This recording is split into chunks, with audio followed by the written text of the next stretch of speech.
There's nothing like snook hook sets at dawn or catching a tarpon in the moonlight. Find your next fishing trip made easy on fishingbooker.com and experience the magic of the Sunshine State or any other destination on your fishing bucket list. Book a blue water adventure in search of sailfish or go snapper fishing with the kids. With over 6,000 captains and trips to choose from, planning your next one just got a whole lot easier. Download the Fishing Booker app on the Google Play or App Store or visit them online at fishingbooker.com to book your trip today. Maui Nui is on a mission to help balance axis deer populations for the good of our environment, communities, and food systems on the island of Maui. They've shared over 126,000 pounds of nutrient-dense protein with the Maui community. Secure your spot now. Become a Snack subscriber and join in helping to build more resilient food and ecosystems on Maui.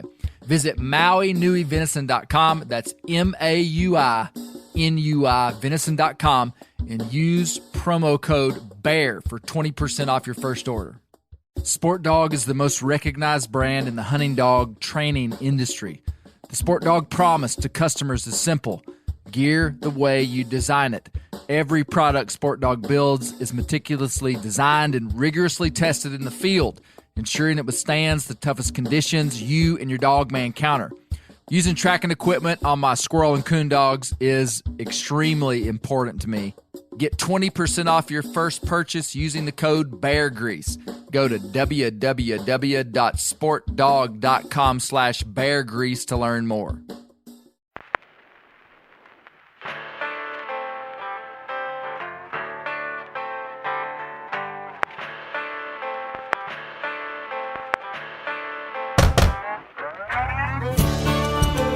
My name is Clay Newcomb, and this is a production of the Bear Grease podcast called The Bear Grease Render, where we render down, dive deeper, and look behind the scenes of the actual Bear Grease podcast.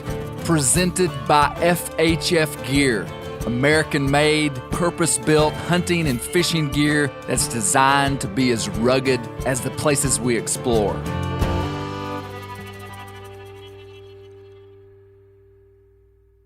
Welcome to the Bear Grease Render podcast. It's great to see everyone.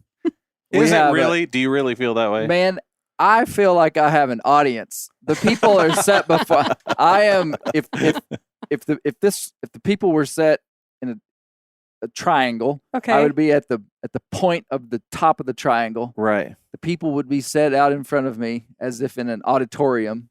Right. You know, Gary Newcomb would be one point, and Colby would be the other point. Are you trying to describe to people the layout of the room or a metaphor? That wasn't a very good description. Like, are you trying to say you're at the peak of the pyramid? So just before we started this episode, who's in the down line? Yeah. Just before we started this episode, I said that I have a lot of stuff to talk about. Yeah. So y'all may not get to talk very much. Ladies and gentlemen, welcome to a monologue. Wake me when it's over. No, we have a very great audience. Group of guests here. Colby Moorhead of Bear Hunting Magazine is here. It's been a while since you've been on. It's been a while. Bear Hunting Great to have you. Yeah. So, if you're new to the podcast, if you're new to the Bear Grease world, Colby Moorhead, he and I worked together when I had Bear Hunting Magazine. Now, Colby operates Bear Hunting Magazine. Yeah. The world's has acquired Bear Hunting Magazine. Yeah, that's the way we say it in the business. That's what like Donald Trump would say. I acquired a business. Yeah. It just means you're rich and fat and wealthy. Oh. When you say acquired and don't say buy. Right.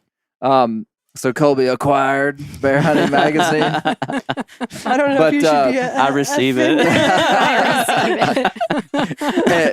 Yeah, a lot of people, there's a lot of ways to get wealthy in this country, and one of them is print magazines about extremely niche content.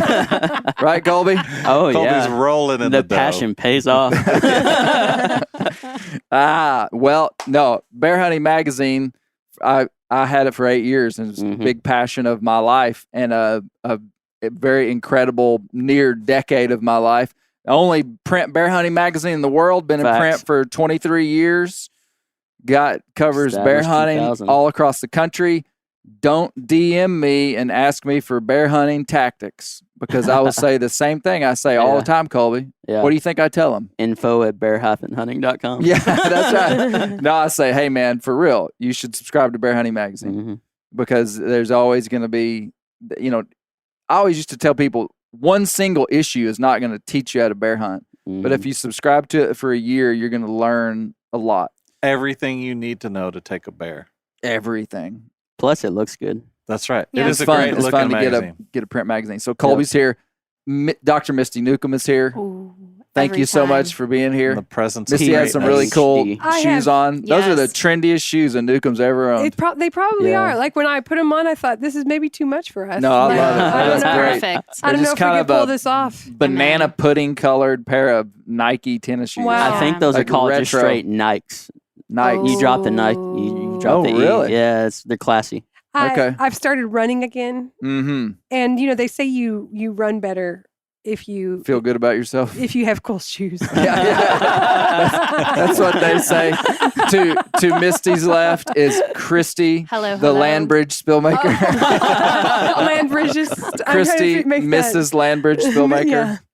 Great to have Also you, sporting Christy. some nice kicks. Yes, She you have is. And these are wonderful pretty shoes good. on. This is like a Nike Let's get a little commercial. picture here. Bear Grease, sponsored Christy, by. great to have you. Christy, Thanks for having me. you pretty pumped about the Alaska Oh, yeah. episode we're going to Oh, talk yeah. about? Oh yeah, I'm ready to go. So if you're new to the Bear Grease Surrender, we are going to talk about our last episode, which was a Alaska Stories episode, which was a new thing we've never done, which is a something I'm very interested in. Alaska. To Mrs. Landbridge left is Mr. Landbridge, Josh Landbridge, spillmaker. Hello. Good to see you, Hello. Josh. You looking spry like a fly Thank fisherman. you. Thank you. Been out on the river a lot lately. Mm-hmm. Fish Just- biting good. It's.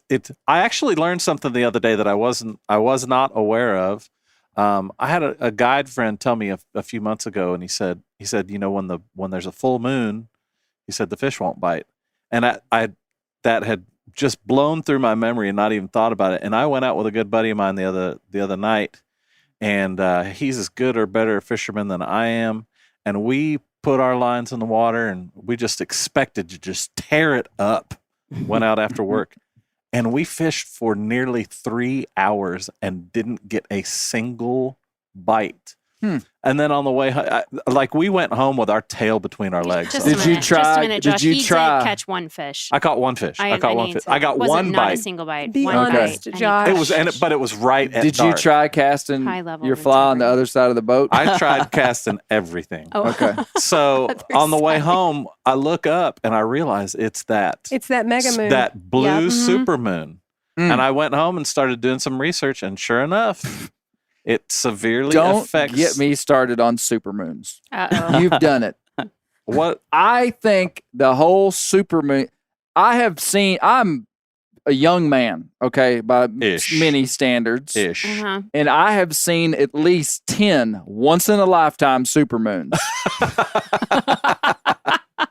I mean, does the media in the world not hype up these supermoons like it's something you're never going to see the rest of your Is life? the blue moon This is- brighter Did than they the do this first when you one? were a kid? No. Our no, final no. guest, Gary Believer There he Newcomb. is. Welcome back. Yeah, did they talk about supermoons No, man, when you were a they kid? were upfront, honest, legitimate, They were just moons. good folks. This Now is- they just make stuff up. I agree with you. This is Yeah. nonsense. This is something you should be behind. This is something.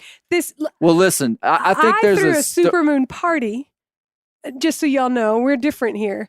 And I literally invited people to meet me at a park to watch it.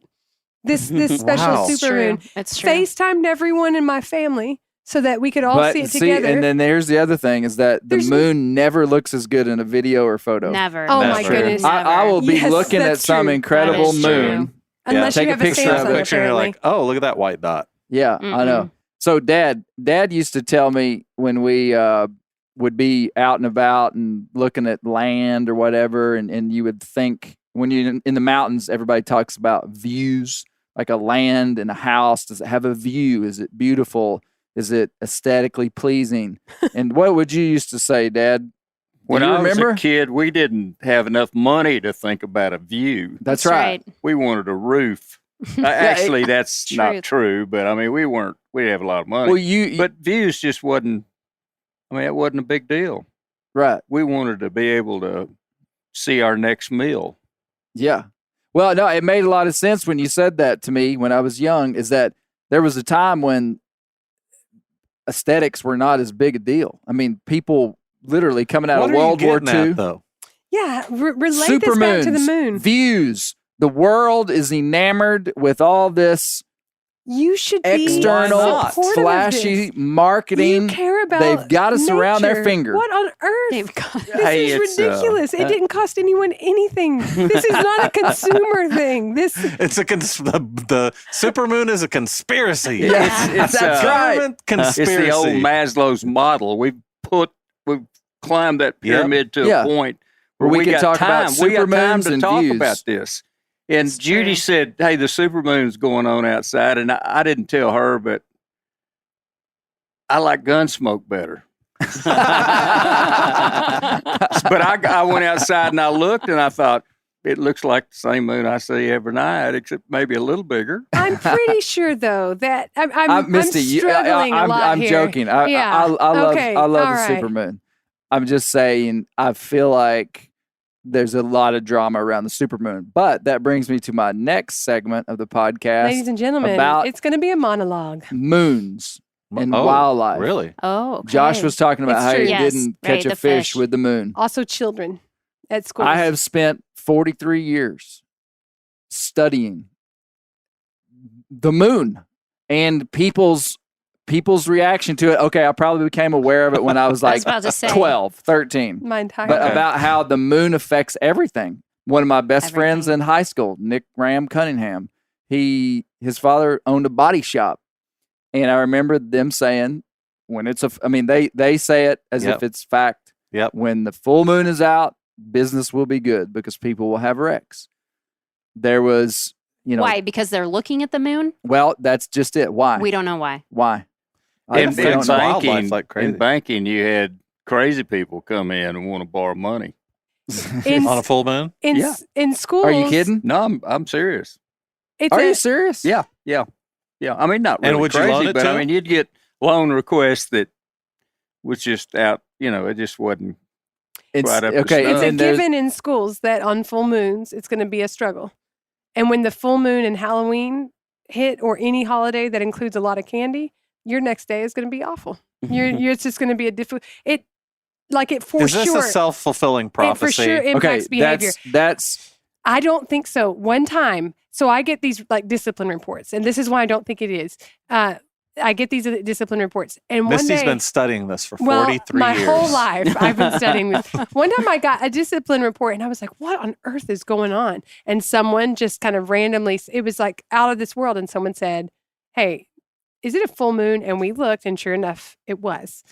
That has happened to me over and over and over again, where you have these crazy. It's like I tell my kids, I'm not superstitious. I am a little suspicious. well, there's no doubt that the moon affects wildlife. I mean, there's just no debate about it. But in white-tailed deer research, there's a lot of new studies that, because white-tailed deer hunters have very strong philosophies about the moon, including me. And the research they show, basically the moon doesn't really affect white-tailed deer movement. Really? I mean, yeah. I think there's so much of human life that is anecdotal, biased confirmation of just things that we think or see. Like, so if you drive every single night of your life and stuff happens to you every single night, but when there's a full moon, there's this shining beacon and you remember stuff, somehow it imprints your mind that happened on a full moon. That happened on a full moon. That happened on a full moon. And pretty soon when the full moon comes up, you're looking for something bad to happen. Yeah, and it's like a self-fulfilling prophecy. I do think there's legitimate impact on. Do you take I know- your dogs coon hunting on a full No. moon? Yeah. I mean, I don't even Mm. go. And so it's you don't even know if it could be good. No, he's done it, and he Well, says no. it's worthless. I've coon hunted. Okay. I've used the. I'm You've done it contradicting enough. myself. Mhm. I mean, I'm telling you what I believe, but Mhm. deep down, like in the my heart and soul, I believe the moon is the most powerful thing on the planet. I mean, my brain is like telling me this can't be true, but I've coon hunted with such good dogs night after night after night after night. You turn them loose on a full moon night, and just stuff happens. They get Mm. Yeah. Yeah, I got. We've had crazy. I mean, in the stories. last 7 years, I have not coon purposely. If it's a full moon, I'm just like, tack on it, and I don't even go. But then again, that's a self-fulfilling prophecy in a way, because I don't even give it a chance to be good. That's right. Because maybe every time that I didn't Have you go, and Brent Reeves talked about this? Does he feel the same way? every coon hunter feels the same way. By the way, where is Brent Reeves? Does he have older, Brent, cooler you know friends what? now? Brent Reeves. He's oh, a celebrity now. Yeah. I'm He's- just saying. I mean, It's Such kind a of like diva. trying to get Beyonce on here, you know. I mean, but Clay, just a second. Going back to your moon research with the white-tailed deer, did First Light use this research in the development of their new white-tailed deer? That was good, Christy. Really good, Christy. Well, Really good. since you brought it up, Very good. First Light.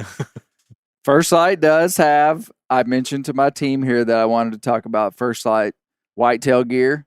First Light has made a big swing at the whitetail world, making full lines of whitetail kits, and they even have stuff that's made for people hunting in hot, humid weather in the southeast. And so it's September. It's time. You ought to check out First Light for your whitetail hunting. And First Light has a pattern called Spectre. It's designed for tree stand whitetail hunting. A percentage of every sale of Spectre goes to a percentage of that sale goes to the National Deer Alliance. So I don't want to say how much, but I want to say upwards of $100,000 has gone to the NDA from First Light Spectre sales. Is that So, publicly knowable information? I don't know. It is now, I guess. But that brings up another interesting point. The National Deer Alliance, Brent Reeves, he's too famous to be on the Bear That's what Grease I'm Render saying. anymore, but he's not too famous to go to the premiere of a new documentary film called Wild Tale. It's a Wild Tale. documentary about it's called the country's most successful wildlife conservation story, and it's a documentary about the whitetail deer. And last night, Brent and I went to Little Rock, and Brent was the MC of this, Really? like sports coat. Wow. Of Brent and I, we thought we were going to like a hunting event, and we show up there, and it's like people in like sports coats, hors d'oeuvres, Oh. suits were there, Dad, and Whoa. Surprise. and I told Brent to wear his overalls. Did he wear his overalls? He didn't. Okay. I was Oh. ashamed of him. It's the first time I've seen him in just like regular pants in a while. But no, Brent emceed the event. He did a great job. Really? Our friend Austin Booth was there. Austin Booth, the director of the Game and Fish, introduced everybody. The producer of the film from Florida that made it, they've spent 18 months making this documentary film, has an incredible amount of people on it. I would say there's upwards of 20 people. It's a really, I like the film. It's a different kind of documentary than I've ever seen. In some ways, like the style of it is very fast paced, very information driven, very engaging. It's but it tells the whole story of the American white-tailed deer and how, you know, there used to not be a lot of deer. Now there's more deer than we've ever had since even pre-European settlement. There's more white-tailed deer. Really? Yeah. And then the Kip Adams, one of the main guys at the National Deer Association, came in from Pennsylvania. And so we all watched the film in this big auditorium, and it was really neat. But a cool part of that film, Dad, is that me and Steve Ranella are on it quite a bit. Oh. Yeah, really? they interviewed me a year ago here about deer hunting, and they did a good job. I Did really you liked it. remember that, or were you surprised when it came up on the screen? I remembered it. I did remember it. I didn't remember what I said, but I did remember it. So you And- think they did a good job because they picked you and Steve? Could be confirmation bias. Could just be completely. Did you watch it and have regrets of what Was you there said? a full moon last night? Yeah. Maybe. Hey, how did our render boy get that gig, man? I mean, they just heard his voice and said he's a natural. We want him to narrate this Yeah. thing. Yeah. Could we Brent call him Reeves. either Render Boy or Yeah, Render Beyonce? Boy. Either one of those. I'm good with changing his name. Yeah, Render officially. Boy. I like Render He Boy. won't. He doesn't even come up here anymore, old Brent. That's funny. No, he did a great job. Is Brent it did going a to be great job. available to watch elsewhere? Or? Yeah, so they're doing a film tour all good across call. the country. Currently, there's 5 cities that it's going to be in, but they've got plans for how it's going to roll out, and eventually the public would be able to watch it.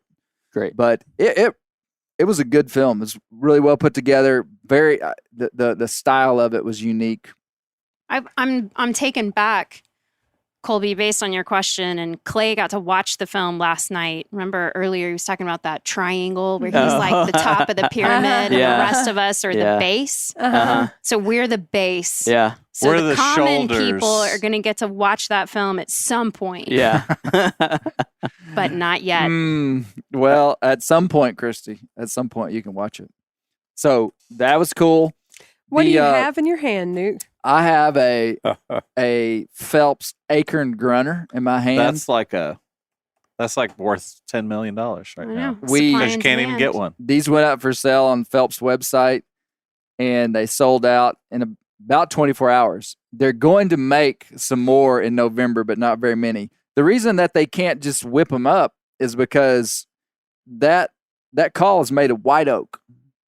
One of my buddies, Scott Brown, he bought one, and he called me and was going to give me a hard time for cutting down white oak trees to make grunt calls. Oh, Hey, good point. Good, yeah. It's like, decent.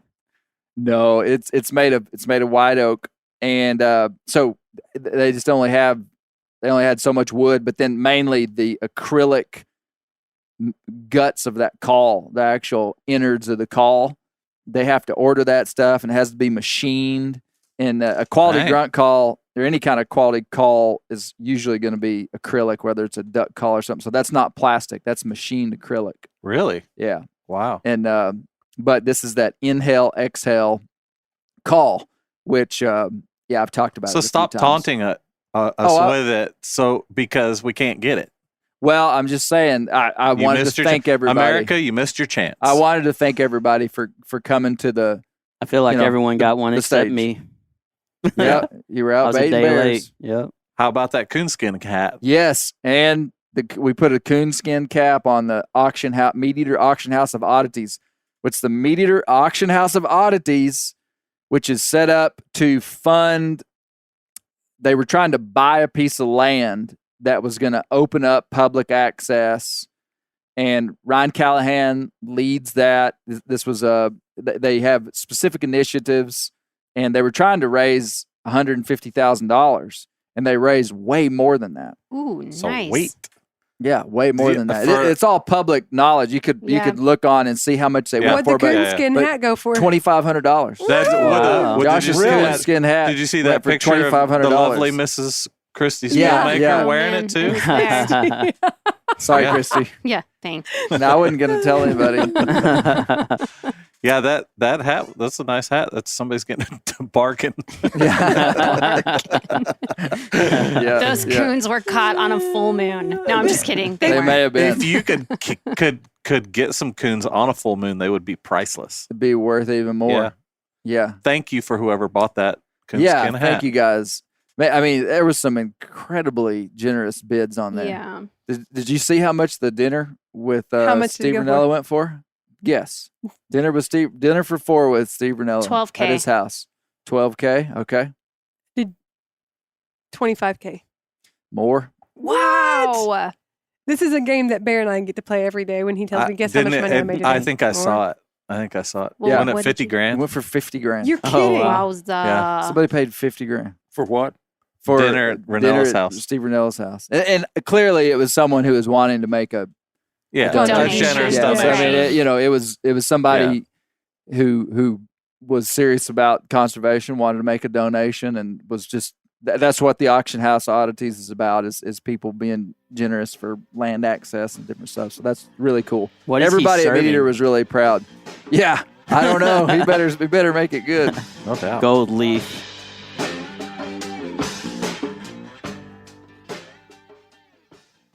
Ready to win Mother's Day and cement your reputation as the best gift giver in the family? Give the moms in your life an Aura digital picture frame preloaded with decades of family photos. She'll love looking back on these memories and seeing what you're up to today. Even better, with unlimited storage and an easy-to-use app, you can keep updating mom's frame with new photos, so it's the gift that keeps on giving. And this is not a joke. Juju Newcomb has an Aura frame, and we share photos, and they're incredible. Also, my mother-in-law has one. We have them. They truly are really good, really high quality. The Aura frame is easy to set up. It takes just 2 minutes to set up a frame using the Aura app. It also adjusts the display depending on light levels in the room to maintain the true color of your photos. For real, the digital screen is amazing. Right now, Aura has a great deal for Mother's Day. Listeners can save on the perfect gift by visiting auraframes.com to get $30 off plus free shipping on their best-selling frame when you use code BEAR, B-E-A-R, BEAR. That's auraframes.com. Use code BEAR at checkout to save. Terms and conditions apply. The old-timers say that the turkeys start gobbling when the leaves are as big as squirrels' ears and the red buds start popping. And we're about there. And we are there in the South.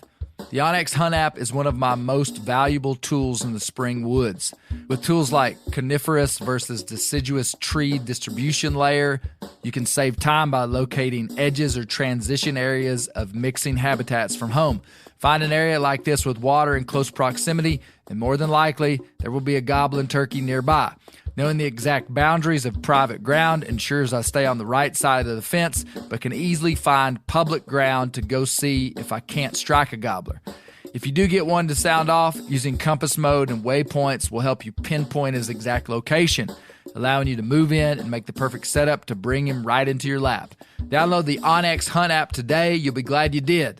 onX has a special offer for you. Use code BEARGREASE to receive 20% off your membership at onxmaps.com/hunt this spring.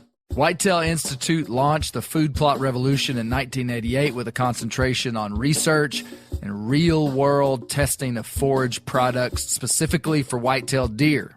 Whitetail Institute's research and development team of agronomy experts provide effective, personalized service.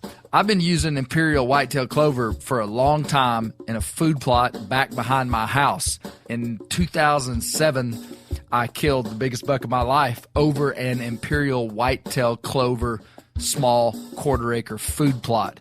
Imperial Whitetail Clover is the only clover scientifically developed through years of selective breeding.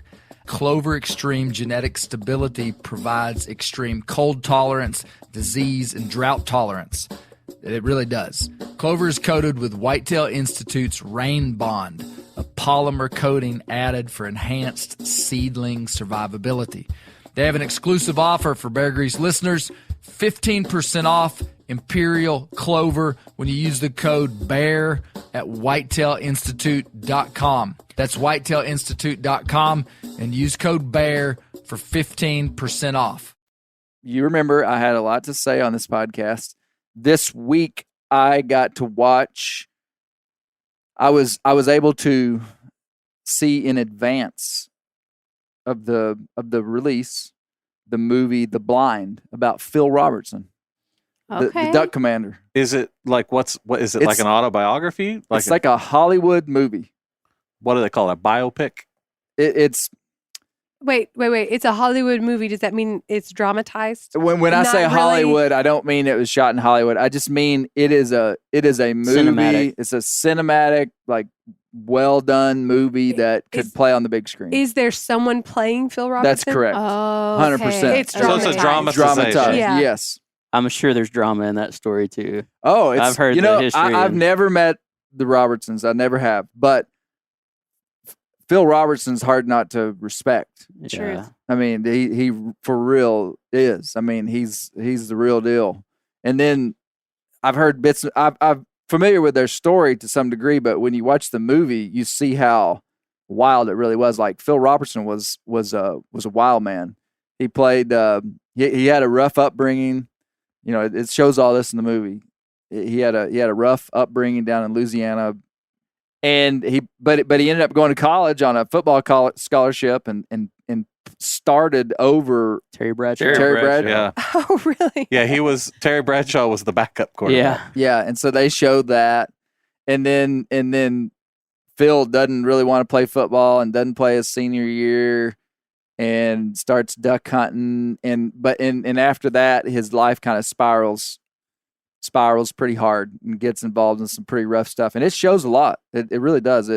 They were candid on what they showed, and but then he well, I don't want to give away the movie, Yeah. but it was good. I like those guys, but the movie comes out in late September. I want to say, can somebody look up Yeah, for me? I'll look it up. Like on the big screen, like They're- in they're- theaters. They're screening it in certain cities. Okay.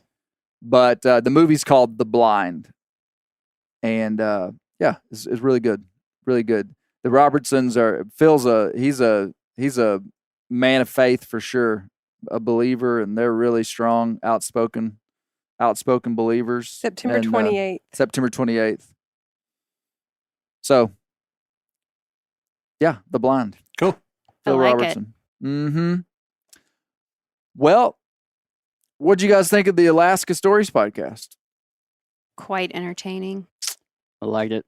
Dad, why don't you tell the story that you were going to tell? Okay. Me and Dad have a story. Yeah.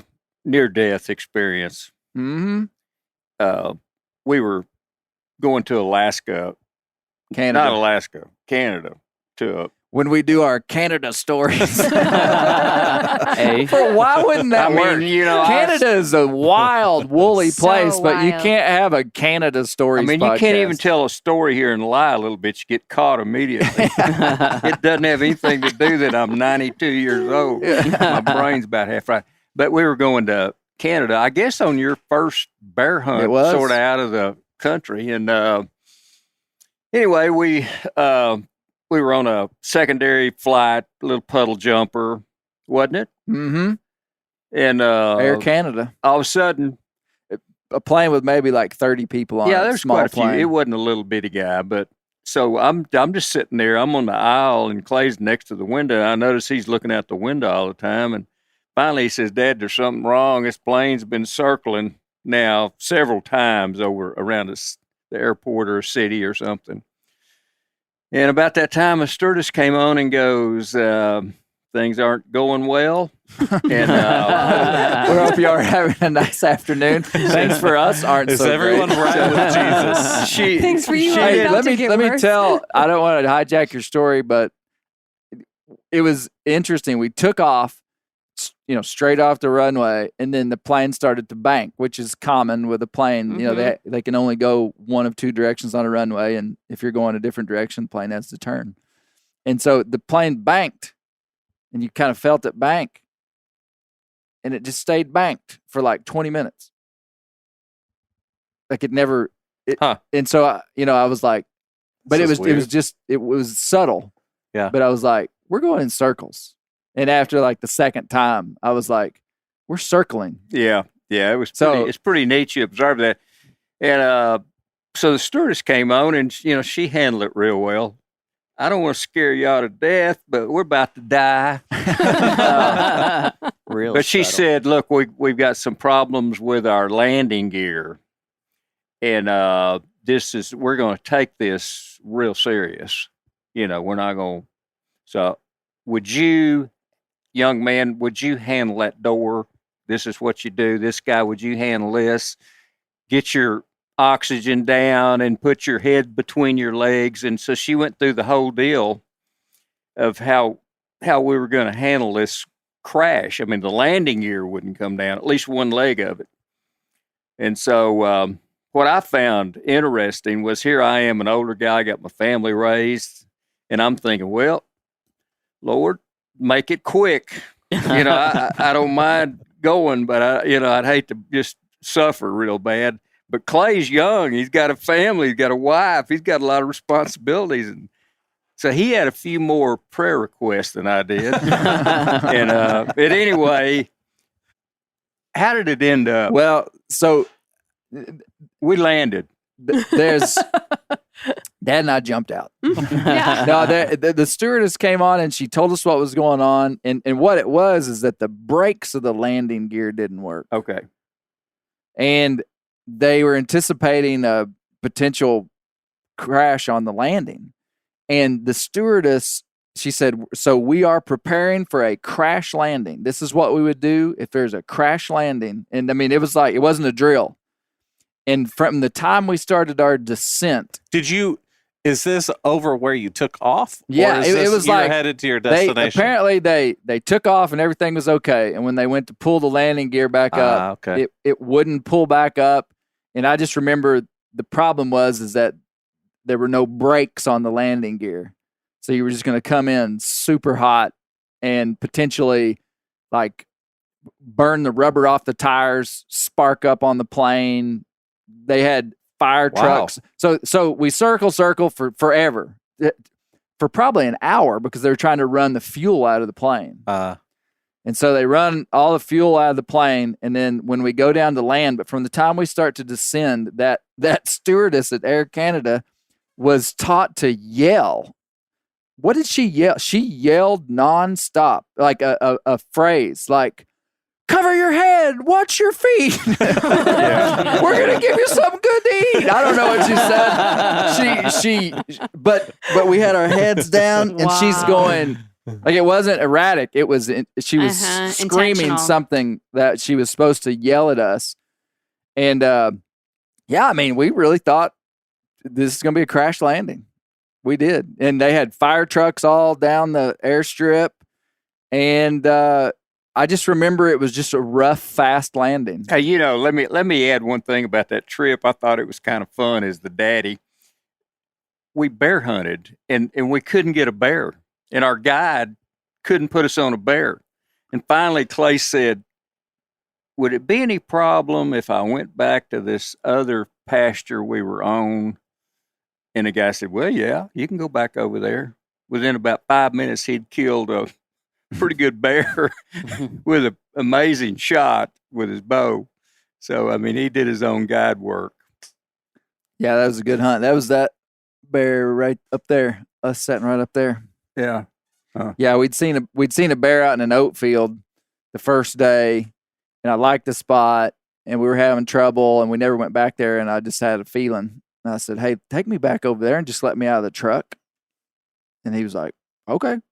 And he pulled me up on a county road, and we had permission to hunt this place. And I jumped a barbed wire fence, ran out into this oat field, came around a corner.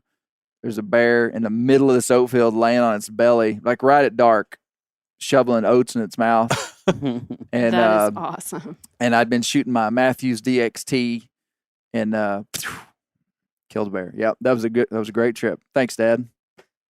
Yeah, so that was the time we almost crashed. Josh, have you ever had any near death experiences Trying to think. in Canada? I have not in Canada, man. But I was never much of a daredevil. I didn't drive my car fast and didn't. But one thing I'd love You to did do. listen to Metallica. when That's your mom right. told That's you right. not to. That was life threatening.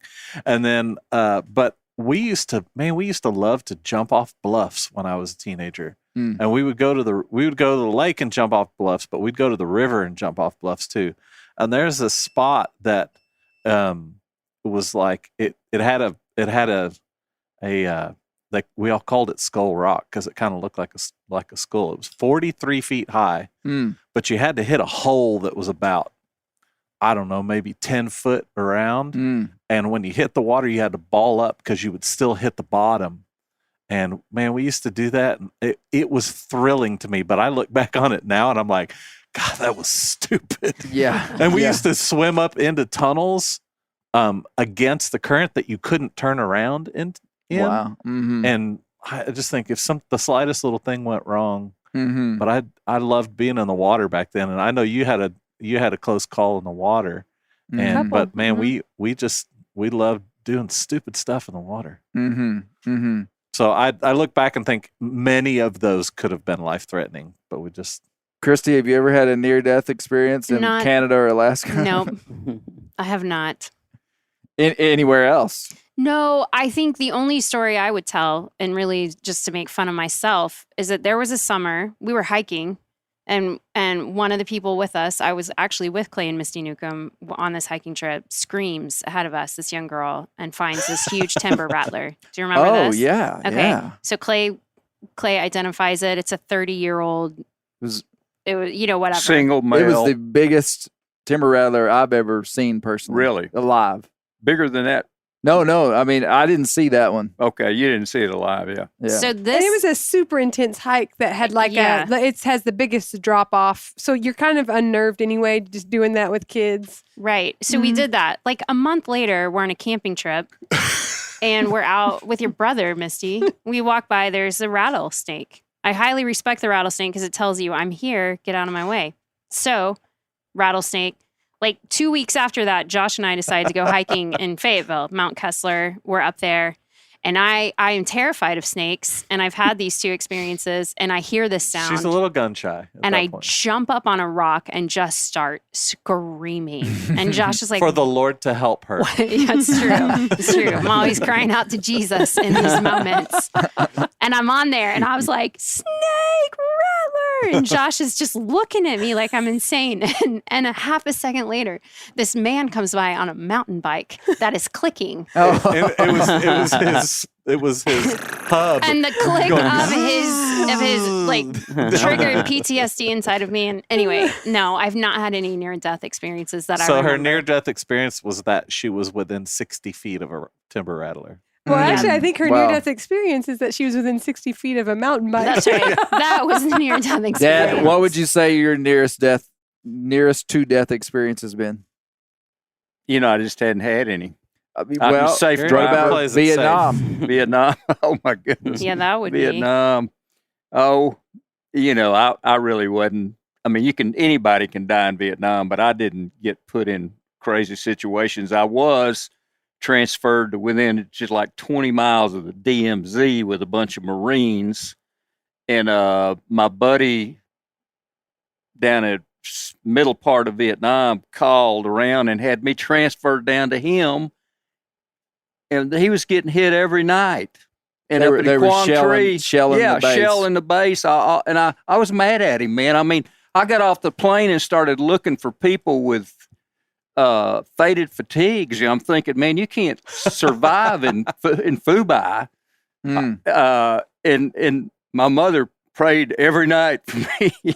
And I mean, once I stepped in Phu Bai, a rocket never hit for a year. Really? Wow. And That's Quang Tri just got boom. And that's where you were? That's where I was, the Marines base, Wow. right on the DMZ, and it got hit all the time. Amazing. Now, I've never heard you tell that story quite like that, or I don't remember it that tight and concise. That Hey, it was serious. I was mad. My best friend, in fact, I spent the day with him yesterday in Little Rock, and I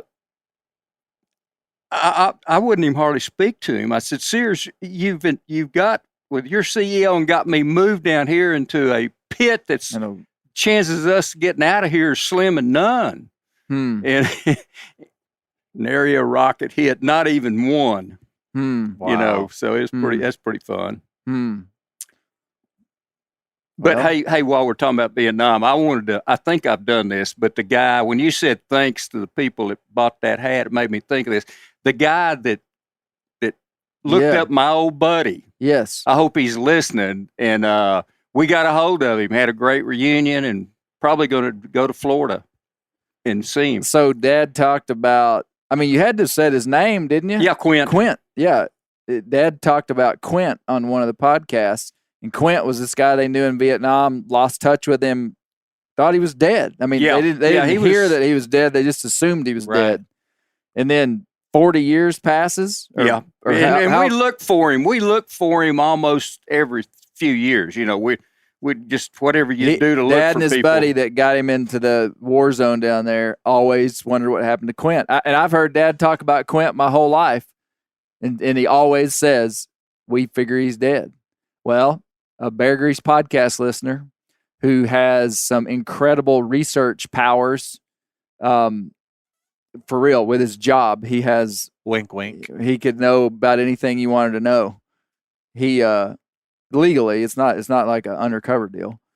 He found Quint, reached out to me and said, "Hey, here's that guy's phone number." That's amazing. I mean, pretty much. Yeah. I love that. And I think I can't remember the details. It was all within the boundaries of something that was ethical, and he may have even reached out to that lady. I think he reached out to Quint's daughter and said, "Hey, do you mind if I give your, this?" Could have. He talked to her, But because we I never did. contacted her first. Okay. In fact, I was the one that contacted her, even though Quentin Sears were the really like brothers. And anyway, he had a real nice daughter, and she was just excited that we'd called her. And yeah. so anyway, it's pretty wild. In fact, she just sent a picture of the three of us to Sears yesterday. He got it a few days ago. He sent me an email on. So anyway, thank you.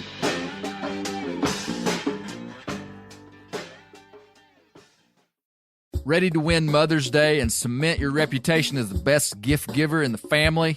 Give the moms in your life an Aura digital picture frame preloaded with decades of family photos. She'll love looking back on these memories and seeing what you're up to today.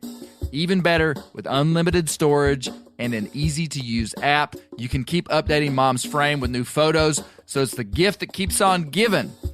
And this is not a joke. Juju Newcomb has an Aura frame, and we share photos, and they're incredible. Also, my mother-in-law has one. We have them. They truly are really good, really high quality. The Aura frame is easy to set up. It takes just 2 minutes to set up a frame using the Aura app. It also adjusts the display depending on light levels in the room to maintain the true color of your photos. For real, the digital screen is amazing. Right now, Aura has a great deal for Mother's Day. Listeners can save on the perfect gift by visiting auraframes.com to get $30 off plus free shipping on their best-selling frame when you use code BEAR, B-E-A-R, BEAR. That's auraframes.com. Use code BEAR at checkout to save. Terms and conditions apply. The old-timers say that the turkeys start gobbling when the leaves are as big as squirrels' ears and the red buds start popping. And we're about there. And we are there in the South. The onX Hunt app is one of my most valuable tools in the spring woods.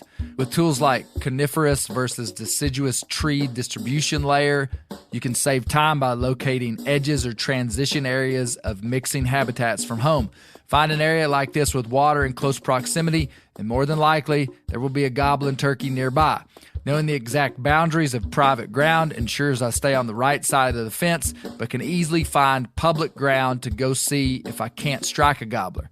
If you do get one to sound off, using compass mode and waypoints will help you pinpoint his exact location, allowing you to move in and make the perfect setup to bring him right into your lap. Download the onX Hunt app today. You'll be glad you did. onX has a special offer for you. Use code BEARGREASE to receive 20% off your membership at onxmaps.com/hunt this spring. Whitetail Institute launched the food plot revolution in 1988 with a concentration on research and real-world testing of forage products specifically for whitetail deer. Whitetail Institute's research and development team of agronomy experts provide effective, personalized service. I've been using Imperial Whitetail Clover for a long time in a food plot back behind my house. In 2007, I killed the biggest buck of my life over an Imperial Whitetail Clover small quarter-acre food plot. Imperial Whitetail Clover is the only clover scientifically developed through years of selective breeding. Clover Extreme genetic stability provides extreme cold tolerance, disease, and drought tolerance. It really does. Clover is coated with Whitetail Institute's Rain Bond, a polymer coating added for enhanced seedling survivability. They have an exclusive offer for Bear Grease listeners, 15% off Imperial Clover when you use the code BEAR at whitetailinstitute.com. That's whitetailinstitute.com and use code BEAR for 15% off. Colby, near-death experience? I got a couple. You want a longer one or shorter one? Well, let's see how good they are. Why don't you grade them for me? Grade them. On a scale All of right. 1 to 10, how good are they? The longer one's the better one. Okay. The shorter, and it involves duck hunting. Okay. The shorter one is squirrel camp. Wait, no. The long one is squirrel camp. Shorter one is duck hunting. Well, just take us right to the good stuff. Okay, squirrel camp. So, growing up, my dad just like knows the river like back and forth, like always on it. When I was born, like he was a commercial fisherman, so he met a lot of characters. And so, at one point in time, every year he would go to squirrel camp, and I was excited. I get to leave school early. We're gonna go to squirrel camp. We're gonna camp out with all these guys. It's great stuff. But we're mainly just fishing. But we camp out on this bluff on the river, and they had made this big. They constructed this big overhang to put all the tents under that was made with bamboo. And then they show me what happens whenever you put bamboo inside of a fire. You know, it just like pops real loud. Mm-hmm. And I'm in like 3rd grade, and so there's this drop off that it was about 15 feet of a drop off. It's kind of like a pretty steep grade. And so that night there was a fire about 6 feet from that drop off. All the guys, the grown guys, were over here talking. And so I'm just throwing bamboo in there, and I'm just like 4th of July over here, just like popping and everything, and it's just great. And so, you know, growing up with fireworks, you just really feel like you understand certain principles in life, like the law of the dud, where you throw it, you know, light one, and it just doesn't The go law off. of the dud. The law Okay. of the dud. And so I was like, I threw this piece of bamboo in there and nothing. And I'm like, psh, dud, where's the next one? And I go to throw it in there, and that thing just explodes with fury, and you got all these embers just popping out. And to me, it could have been like an atomic bomb. Like, you know, it just seems huge. I took one step back too far, and all of a sudden, I just fall off this thing. Oh, And so, like, I'm just sliding down it, and I'm just trying to grab a hold of whatever I could. And before that, It's at night. it's at night. pitch black. Nobody's seen you fall. No. And before then, it's a big river. it's a big river. And before then, my dad had told me to put a life jacket on if I was going to keep doing that. And I was always obedient. I was like, yeah, all right. He's like, you either stop doing that or you put a life jacket on. So I had a life jacket on. So he could see the threat that like Yeah. you're Yeah. gonna fall off into He's the like, river. there's And possibility. this isn't like a little creek. This is like the Red River. This is a sulfur river. I mean, Yeah, this in is East like, Texas. like a Yeah. huge, big, nasty, muddy river. Yeah. And so, like, I'm sliding down and I'm just grabbing whatever I can. And then I land in the water on my back. And there's a little shelf there that's probably about 3 foot wide. And there was just enough water where I couldn't turn over. So I was like a turtle on his back. And I just remember how big the moon was. And then. Oh no, you don't!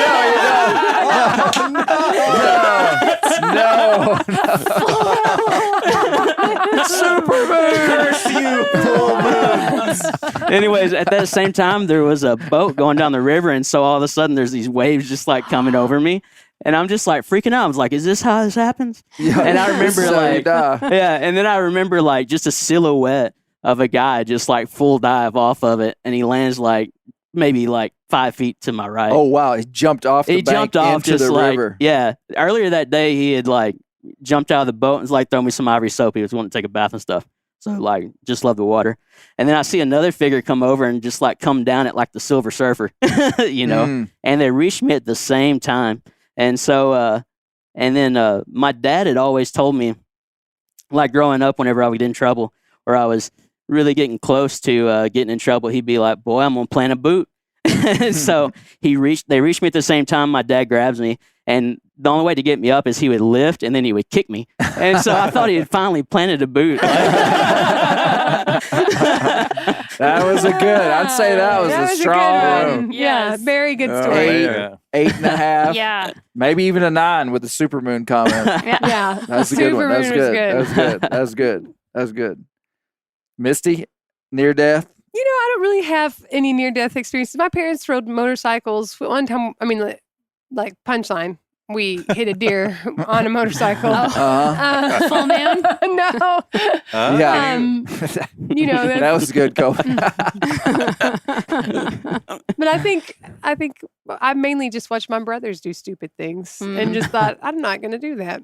Mm, And that's good. and just That's made, good. Made That's real good. That's real good. I watched You know, my I was brothers have a always lot of too those. Man, too what- afraid to get too risky. Mhm. drove slow and Is that all that what made you a stuff. good Yeah, I didn't banker? drive snow. Actually, probably driving is probably the nearest death. When I except- was dating Misty, she was young then. I was young too. And she would come and tell me, she'd be like, "Man, I was driving down the road today and the car just did a 360."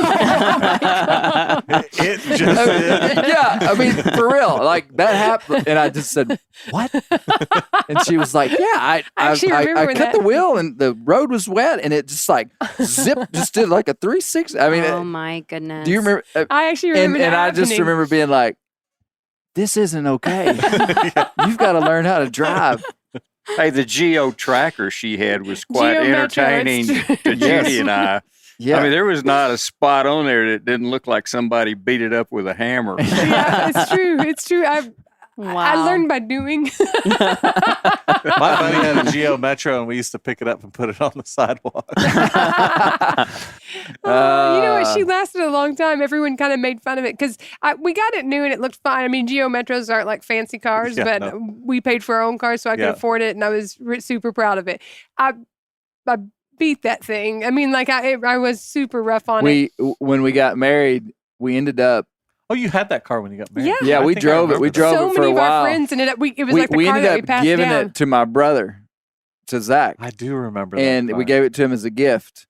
And one day And I he was remember "Thanks." he was driving it, and he said, "Hey Clay, it was kind of like, thanks for the car. Did you know it'll do this?" And the steering wheel would pull off of it. Mid-drive, like while you're going. Yeah. You could Oh just my like God. just the slightest, you had to get it lined just right, but just a little jerk on the steering wheel, and the steering wheel would completely come off, and then you could put it back on like in a flash. And there was just this little like Allen head back in there. Man, the day I got it, actually, literally, like within 48 hours of getting that car, I got it. I was a waitress. I bought that car. My parents signed on the loan with me, and I was super proud of it. I was going to make the car payments. We go to school, and I wanted to take the back roads. My mom didn't want me to. I did not understand that was her preference until she started yelling it, and I'm like, just barely got my driver's license, and she's like, "No, go that way!" And in a panic, I turn it and immediately flip the car. Oh, And, my like, that was goodness. Like, right literally after you 48 got it? hours after Oh getting my it. gosh. And her coffee cup was the only thing went flying across my face. That like it didn't hit me, but like it broke the window to the left of me, and we were just like suspended in the air. Like I'm looking at my And you mom. looked up at the window, and all you could see was the full moon. I know it was daytime. It was before school, and we were on these back roads, and it wasn't too far from where my parents worked, and someone went to that workplace and said, "Hey, there's been a car wreck." And everyone came, and it was me, and it was no fun No. because everyone there, No. knew me, Mhm. and we were suspended in the air. My parents were like, "You're gonna have to, you learn." They were the type that you learn the hard way, so Right. I paid for it. We got it fixed. A mechanic fixed it. All that. I was grateful to have a good waitressing job, and that it was fall in Arkansas when the colors and we get lots of visitors. So it paid for it. So I probably had a couple different wrecks, and I have a feeling that Zach's steering wheel trick was a byproduct. Could have been. Clay, Well- going back to the story, the Alaska stories. Yeah. That's what I want to talk about. I think the thing that stood out to me the most in it was the story of the outfitter that took the two guys. Yeah. Was it 2 guys or 3 guys? There's three guys. Three Billy guys. Moles. Mhm. I appreciated the assessment after the fact of all the little things. Like it wasn't this, I made this huge mistake and that's what put us in this crisis.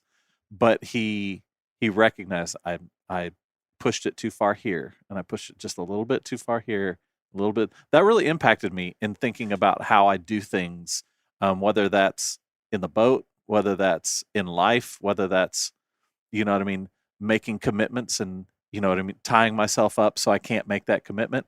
I thought it was really profound, Yeah. profound story. Mhm. Yeah, it I was. agree. Just every time they delayed for whatever reason, that river was just rising.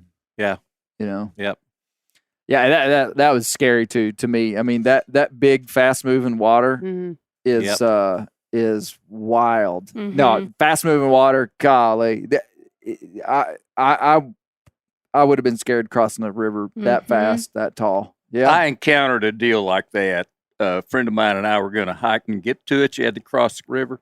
Been Mhm. raining real hard. And we knew once we got across the river, we'd be fine. And so I said, hey, man, we got rope. I'm going to put the rope around me. You hold on to it. I'll get across. I'll tie that rope to a tree. Then you come across with the rope. Hmm. And it worked really well. And when we got in the wilderness area, you had to cross the creek so many times, I just got tired of it. So I thought I was going to go up this steep ridge and go back down. And I got up there about 60 or 70 feet. And I got scared, man. I looked down and I had that rope with me. And I was too scared to come down that thing. That's how steep it was. And I tied the rope on again, man. Slid down, Always have a left the rope Always there. have a But, rope. you know, rope, pretty handy. Mhm. Honestly, Handy. carrying paracord, it fits so small and it's so strong. It comes in handy, man. Mhm. Yeah. You could have Mhm. done the same thing. Mhm. The Christy. thing- Always respect the water. Mhm. Josh and I fish a lot. We're out where we usually fish tailwaters here in Arkansas, and so you're near a dam. And if you're wade fishing, you've always got an ear open for the horn. They'll sound a horn saying we're gonna start flowing the water, whatever the word is. Did I say it right? Generating. And so you're always listening and you're moving as fast as you can. Because The most unnerving message that I read last year was the horn on the dam has become inoperable. We don't know when it'll be fixed. So we're out wade fishing. It's like, okay, is the water going to rise? You know, I mean, you're Put a really little Sharpie marker on your Exactly. on your waders. exactly. Exactly. Like, if the Exactly. water gets above here, let me know. Tell your Mhm. buddy. Pick a partner. It is fixed. by the Colby, way. which story did you like the best? Or Can I stood ask you out a to question? Yep. How did I get punked? Because I wasn't clear. yeah. Oh, okay. Yeah, So let's have the this last conversation. story. I don't know if you guys how much y'all were paying attention when you were listening yeah. to the podcast. Uh-huh. The podcast told the story of two men nearly drowning. Mm-hmm. It told the story of two men nearly getting their heads knocked off by a widowmaker on an Alaskan river in the backcountry. It told the story of a man and woman who had to spend the night underneath a goat hide. Yeah. What was the other story? The bear. Billy Moles. It told Oh, the wait, you story gotta of go a back. man who was charged by Yeah. a grizzly and had to shoot it. Yeah, that's pretty crazy. What would be the common theme of those stories? Near death. Near death. Okay. The last story was about a guy who didn't bring enough pairs of underwear to Alaska. Didn't bring any pairs of underpants. No, just except the one he was wearing. So that story being in the lineup would be funny. Right. We understood it's funny, but it's You You got punked because you thought it was going to be life threatening. Yeah. Did you get it, Josh? But was it a true story? It was 100% true. Okay. yeah. I mean, Man, I think the punk fell through. Well, the punk, I just feel like you kind of accuse people of getting punked, and it's like, I don't know that was getting punked. It was just like, yeah. It I thought- wasn't. Well, It was a okay. great story. Here's Led the astray. backside. This is the dirt that people Backside. come to the render for. Here's the This is backside why of the show us underpants backside. story. This is. I wrote that VO of saying you've been VO. punked. What's a VO VO? for American Voiceover. Voiceover. Voiceover. Sorry. So when it's me talking, Yep, and yep, it's yep. like scripted talking. I wrote that VO before I ever heard that story because we did it at the last minute, and I didn't even hear that story until it was on the podcast. I got you. So it was supposed to be, it was kind of going to be like a joke. It was just a joke. Like I went to Alaska, I was a fishing guide. We had all this stuff happen, da-da-da-da-da. And then I almost ran out of underwear. We just got punked. We thought he was going to die. Well, it was You a great see? story. Dad, Yeah, did it you was- I got understand? you. Had the effect I loved you were it. looking I love for. the I think it was story. a great And, I story. saw it was kind of goofy. yeah. I mean, it I was- didn't have it all figured out, but I Well, loved it. clearly- It was my favorite. it clearly was my it- favorite story. No. No, it was a good story. I was just thinking chafing and BO is not a joking matter. Especially on a full moon. Especially. Okay. Well, it's my fault, guys. Bear Grease World, I am sorry that joke fell on deaf ears. You didn't ask me what my favorite story was, What or was your what stood favorite out to story? me. Let me just tell you what stands out to me, both in the story you told this afternoon, right here in this live render, and the story that I listened to this afternoon on the actual original Bear Grease Alaska shows, Alaska stories. Something that stood out to me is that I think you downplay your potential connection to death when you come home to me and tell me these 100%. stories. Like when I was listening to those, I was like, gosh, I didn't know it was that bad. And then today when you're talking about the Canada flight. airline, I'm like, I always just kind of thought it was in his head that it was actually a dangerous situation, not like the stewardess yelling. By the way, she probably yelled, brace yourself. Brace, not It was a weird Move your Canadian feet. phrase. move your feet. Give me something. You know, good to you know eat. how when you're Probably in not what Europe, she said. when you're in Europe, Poutine. when you're in Something about London, poutine. when you're in London, they Yeah. say mind the gap. Yeah. When you're on the Yes, subway in London, yes. it was something Canadian, Interesting. but it was like, be prepared for Yeah. danger. Take off your hoser, eh? I think this is a common thing, Misty. And I wonder if other people who are family members to the people who share Who their did- stories mhm. would say the same thing. Yeah. My son, David, when he was 19 or 20, goes out west by himself and goes hiking and comes the winter. home. And I say, tell me about your trip. And he tells me about his trip. And, you know, it sounds like he had a good time. And then like a week later, my daughter, who's 2 years older than Yeah. him, comes over and she's like, good Lord, Mom, did David tell you about his trip? And I make a face and I was like, yeah, he did. She's like, can you even believe that?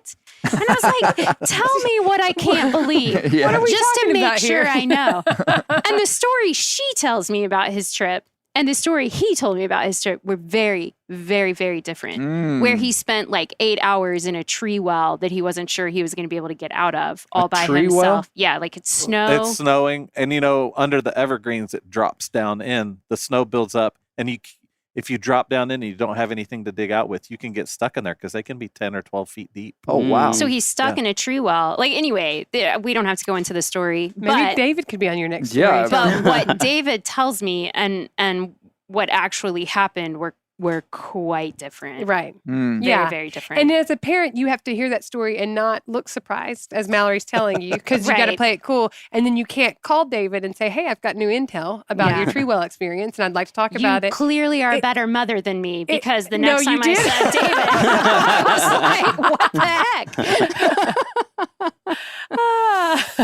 heck? That's good. Good story. Did we ask everybody? Colby didn't tell a story. Yeah. Which one? Which one? Man, I liked them, and I felt like I could identify with a lot of them on some level. But one made me change how I'm acting now. Okay. Yeah, it was the sow charging him Mm. and baiting bears. It's like, hey, I better take a pistol Yeah. Yeah. or a can of spray today because this bait is on fire. Yeah. Yeah. Yeah. So, but then like the one that you told about the fast water, I think that one is the one that would scare me pretty hard. Yeah. And I could Billy tell that- Mole's story. Well, that one too. Yeah, Yeah. both of them. Like anything with water. I like how Yeah, he yeah. tied like the whole thing to Don's childhood. And Yeah. then like Yeah. his takeaway where Yeah. he broke through the fear, where he felt like he was just going to look forward. Yeah, that Yeah, was yeah. a profound statement. Yeah. Mhm. It was.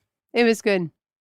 You know, what he said too would be real handy for people to know is if you're retrieving somebody out of fast water, don't take them a 90 degrees straight to the Yeah. bank. Right. You go with the flow and do a 45. Yeah. Mhm. Yeah. And Mhm. most people wouldn't think of that. I wouldn't have thought of that. I mean, I'd be fighting trying to get the Mhm. guy straight to the bank, shortest distance, you know, Right, between right. 2 Yeah. points. You'd have had rope though.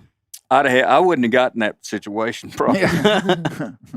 I think that in addition to being a great storyteller, providing useful information and practical knowledge that people should take with them into Alaska, Billy Moles also has a name that could be a great country singer name. Yeah, no Oh. doubt. Billy Very Moles. good. Billy Moles. Billy, Mhm. I've known Billy for at least 10 years. He wrote for Bear Hunting Magazine back in the day.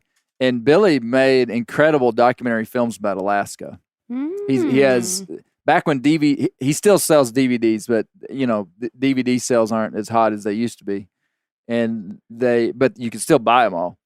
And he's putting a lot of his stuff on YouTube and different stuff. But yeah, Billy is he's a great guy. Yeah, I really like Billy Mills. We got a lot of emails, people missing him whenever he got out of the magazine. Oh yeah. He was a real good writer. He's really meticulous, and he was a good guide. He was he just was really, really diligent, big, strong guy. I mean, just like kind of a athlete, tough, and Kind of guy you want pulling you out of water. He didn't even want to tell a story about a boat wreck that nearly killed him in Alaska. I can't remember. It's not that he hides that. I've heard him talk about it, but he was just like, that's not that exciting. And I'm like, that's pretty exciting. You know, the story, the underwear story, when you listen to the very first, he goes, you know, we saw a cabin float down the Yeah. river. Oh, We I saw know. Graves. caskets coming out of the grave. Yeah. And he mentioned stuff that would have been probably the best stories of I anybody. know Randall Williams. I told you I didn't get to listen to that before. Oh, it was before awesome, I heard man. it. Yeah, if was. I would have if I would have done that again, I would have been like, "Hey, Randall, why don't you tell me about when the Yeah. graves came out of the Yeah. cut thing?" Okay, Josh and I were listening to that together, and both of us were like, "Whoa!" out loud. Because when he I said it. asked Randall. I knew Randall was a fishing guide in Alaska, and I was with him last week. And I said, "Hey, do you have any good like harrowing near death stories in Alaska?" And he was like, "Not really, but once I did have to wear the same pair of underwear for 30 days." That's perfect. That's the one. And so that's how it all started. Is I said, "Hey, I want you to tell that at the end, and it'll be funny." But apparently, It was funny. I No, think the you did story good. was phenomenal. Yeah. The accusation of having Being- been taken advantage of. We don't, was yeah, not- we don't like being manipulated. Exactly. I heard that. I was like, excuse me? yeah, you were like, "I take offense at that. I have not been punked." I knew what was going on. I this knew whole time. exactly that was a funny story. You're gonna have to Did try it bother harder, you, Newcomb. Josh? Yes, I was offended, personally offended. Did it bother you? I just thought he It had to didn't try bother better. me. I just wondered how the take we have on it is different. Man, when I go back, I had to go listen to an old Bear Grease podcast today or yesterday for some, I can't remember what I was listening for, but it was one I did like 2 years ago. And I was like, "Golly, man, why are you yelling?" And then I came in here and did VO today and did the exact same thing. I can't help it. It's a joke in our family's house that Clay wakes up. Like sometimes Clay and I are at this weird age where sometimes we just wake up at like 4 a.m. for no good reason. Oh, And we're yeah. like, well, I guess we're up now. Let's Yeah. get up and work. And so we get up and we work. And the kids talk about like in those times, like they'll see me like tiptoe. I have to walk through Shep's room to get to my office. So he'll like sometimes wake up to me like tiptoeing, trying to stay quiet so I don't wake him up. And he's like, "But not Dad, man. Dad, like he talks at a pretty much full yell 24/7. He is deaf in one ear. You got to give him It's that. true. Yeah, you gotta yell. You gotta talk loud, passionate, loud and passionate. Chef said he woke up at 5 a.m. the other day to Clay telling me about how he cleaned something, yelling from the top of the stairs to me in the living room. And I'm like, "That's enough. Sleep's important for kids." Maybe that's where the value is different. My kids, they've woke me up so much. Yeah. he's, No not, doubt. he's not wrong. Well, thank you guys so much for coming. Thanks Thanks for being for on the having us. render. We've got another Alaska Stories podcast coming out. Can't wait. The next one is another one. All different storytellers, With a different mother. all different brothers from a different mother. That's right. There's some good ones. Are we going to get punked? No punking on this Okay. one. No accusations. Actually, the last story, I had to put like a disclaimer on it. Like if you have small children, you might want to listen to this before you let them listen to it. Oh, I'm ready for that. Yeah, it's a legitimate disclaimer. Okay. Legitimate disclaimer. Oh, man. Mhm. Could you? Wow. Gosh, I want to Common Sense Media this. You'll I'm have gonna to make Josh tune hold in. my hand You while I have listen. to tune in to the next Bear Do you, Grease. do you think that I can listen to it, like based off of your? Yeah. Well, yes. Yeah, I you don't can like listen to it. being. maybe. I don't like being scared. Well, it's you'll see what I mean when you hear it. It's different. It's different. It's very good. It's Little told by foreshadowing, someone. folks. No, I'm not foreshadowing at all. It's so you have to tune in. Thank you guys so much for being here. Dad, good to see you. Josh, Christy, Misty, Colby, Bear Hunting Good Magazine. to see you too, Nuke. Thanks, Thanks, guys. guys. Maybe one day we'll Audience. get Render Boy back on. Render Boy. So- Render Boy Brent Mr. Reeves. Brent. The Render Boy.